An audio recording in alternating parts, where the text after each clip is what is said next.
We are the only federally defined wildcat sanctuary in North Carolina, meaning we are a complete nonprofit. We do not get any federal or state money for operations.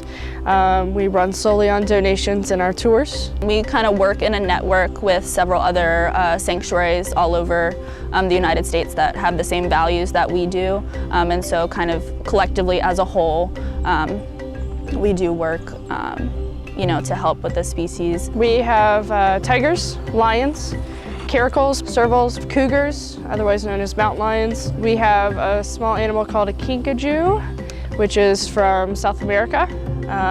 We have coatimundis. We have ocelots. It's really important to understand that there currently are more tigers in captivity in the United States that are left out in the wild.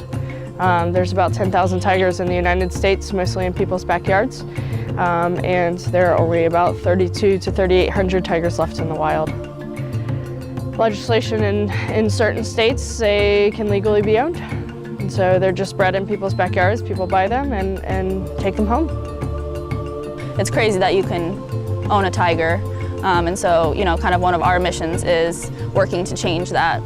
Because most people feel that, yeah, it's crazy to be able to own a tiger. That's not a good idea.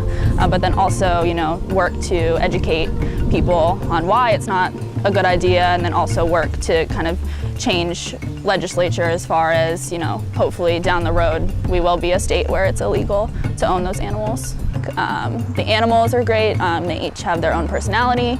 And so that's really fun to see. I do see things like when they get here and they are so excited by the small little things, like the fact that they have grass, or the fact that they have a platform to jump on, or the fact that they have space to, run around and, stretch out their legs. And so, and that in a sense doesn't lie. Like if they're so excited about those things, then that means that they probably haven't seen them before. And so that is really rewarding to just know that now they're here and they're so much more excited than they were. These guys deserve and should be in their native habitats.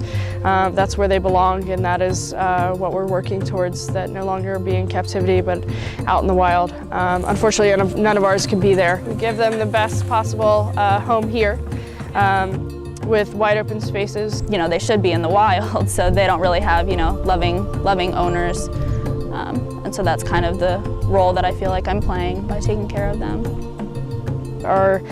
We're glad they're here. We love them to death, but we want to put ourselves out of business one day. We don't want to have to be in business. That means that all tigers are where they should be, and that's not in captivity.